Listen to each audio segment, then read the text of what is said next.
विचार करा, एखाद्या नॅचरल हॅबिटॅटमध्ये वाढलेलं झाड आणि एखाद्या कंट्रोल एन्व्हायरमेंटमध्ये वाढवलेलं झाड, हे दोघांमध्ये जसं काहीच अंतर नसतं, तसंच लॅब ग्रोन डायमंड आणि नॅचरल डायमंड या दोघांमध्ये काहीच अंतर नसतं. नमस्कार, मी Mohit Mahavir Chopda, 3rd generation jewellery बिझनेसमध्ये. माझं एज्युकेशन ज्युबलिन अकॅडमी स्वित्झर्लंडवरून जेम प्रोफेशनल झालं आहे. आम्हाला जास्त करून जे प्रश्न आमचे ग्राहक विचारतात ते जसे नॅचरल डायमंड आणि लॅब ग्रोन डायमंडमधला फरक काय, natural diamond lab grown diamond एवढे टिकतात का, लॅब ग्रोन डायमंड फेक असतात का, असे बरेच प्रश्न आमचे ग्राहक आम्हाला विचारत राहतात. आज आपण ते सगळ्या प्रश्नांचं उत्तर देऊया. नॅचरल डायमंड म्हणजे काय? नॅचरल डायमंड हे कार्बन असतं. कार्बनला जेव्हा प्रेशर आणि टेम्परेचर या दोन गोष्टी जेव्हा मिळतात तो डायमंडमध्ये रूपांतर होतो. नॅचरल डायमंड धरतीच्या पोटात 100-200 किलोमीटर खाली तयार होतो आणि त्याला ते ॲटमॉस्फिअर सूट होतो ज्याच्यात तो डायमंडमध्ये रूपांतर होतो, जसं हीट आणि प्रेशर. आणि काही ज्वालामुखी जेव्हा इरप्ट होतात किंवा काही नॅचरल प्रोसेस असतात त्याच्यात ते डायमंड वरती अर्थच्या सरफेसकडं मूव्ह होतात, तर त्याच्यात नंतर माइन केल्या जातात डायमंड, आणि माइन केल्यानंतर त्याला कट आणि पॉलिश होतं. तर माइन करायला नेमकं काय खर्च लागतो, माइन करायला नेमकं काय प्रोसेस असते ती आपण जाणून घेऊया.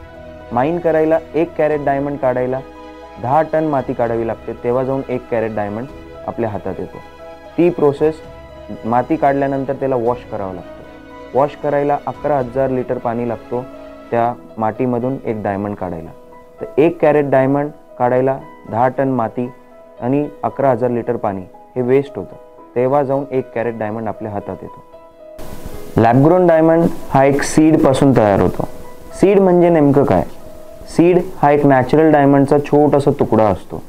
त्याला घेऊन आपण एक कंट्रोल्ड एन्व्हायरमेंटमध्ये म्हणजे एक लॅबॉरेटरीमध्ये एक मशीनमध्ये त्याला प्लेस करतो सीडला, आणि त्याला सगळ्या ॲटमॉस्फिअर प्रोव्हाइड करतो जे एक नॅचरल डायमंडला ग्रो करायला लागतात. जसं हीट आणि प्रेशर या दोन गोष्टी त्या कंट्रोल एन्व्हायरमेंटमध्ये जेव्हा सीडला अवेलेबल होतात त्या टाईमला ते नॅचरल डायमंडसारखं ग्रो होणं चालू करतं, but at a faster rate. थोडं फास्ट ग्रो होतो लॅब ग्रोन डायमंड. तर 1 कॅरेट डायमंड ग्रो करायला 24 दिवसच्या आसपास लागतात. त्याच्यात तो एक रफ फॉर्म घेतो आणि रफ फॉर्म झाल्यानंतर त्याला कट आणि पॉलिश, जसं नॅचरल डायमंडची प्रोसेस आहे तशीच प्रोसेस केली जाते. आपल्यासमोर हे 2 डायमंड आहेत. ह्या 2 डायमंडचा कलर, कॅरेट वेट, क्लॅरिटी एकदम सेम आहे. दोघं डायमंडमधला फरक एकच आहे, तर एक नॅचरल डायमंड आहे, एक लॅब ग्रोन डायमंड आहे. बीइंग अ ज्वेलर, मी स्वतः या इंडस्ट्रीमध्ये मागच्या 6 वर्षापासून आहे. माझे वडील 30 वर्षापासून आहे. पण दोघं डायमंडमधला फरक मीच नाही किंवा आम्हीच नाही तर कोणीच जगात सांगू शकत नाही.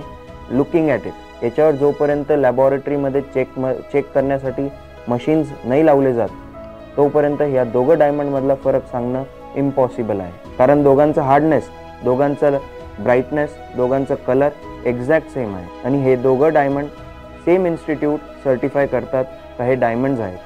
PM मोदी जेव्हा US व्हिजिटला गेले होते US प्रेसिडेंटला भेटायला, तेव्हा इंडियाकडून त्यांनी गिफ्ट म्हणून 7.5 कॅरेटचा लॅब ग्रोन डायमंड US प्रेसिडेंटच्या वाईफला जिल बायडनला गिफ्ट केलं होतं. भारताचे उद्योग मंत्री पियुष गोयल सर एका इंटरव्ह्यूमध्ये म्हणाले, it's not fake or artificial diamond, it's truly recreating diamond in a laboratory, म्हणजेच लॅब ग्रोन डायमंड. असे महत्त्वाचे steps Indian government lab grown diamond प्रमोशनसाठी उचलत आहे. आणि बरेच सेलिब्रिटी जसे Kiara Advani, Malaika Arora, Leonardo DiCaprio, Lady Gaga यांनी लॅब ग्रोन डायमंड यूज केलं आहे. त्याच्यासोबतच US मध्ये 52% of the engagement ring sold last year ते लॅब ग्रोन डायमंड होते. हे सगळ्यात मोठा आकडा आहे लॅब ग्रोन डायमंड सेल्सचा आजपर्यंत, आणि फ्युचरमध्ये लॅब ग्रोन डायमंडच असणार आहे.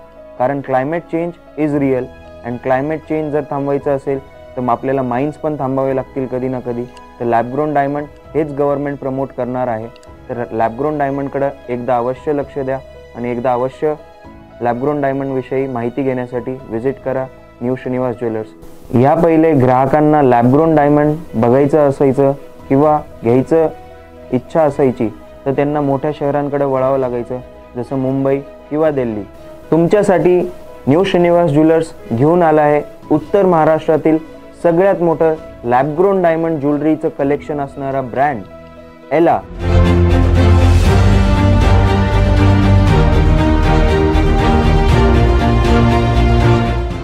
आता आपल्या नाशिकमध्ये तर एकदा अवश्य भेट द्या. धन्यवाद.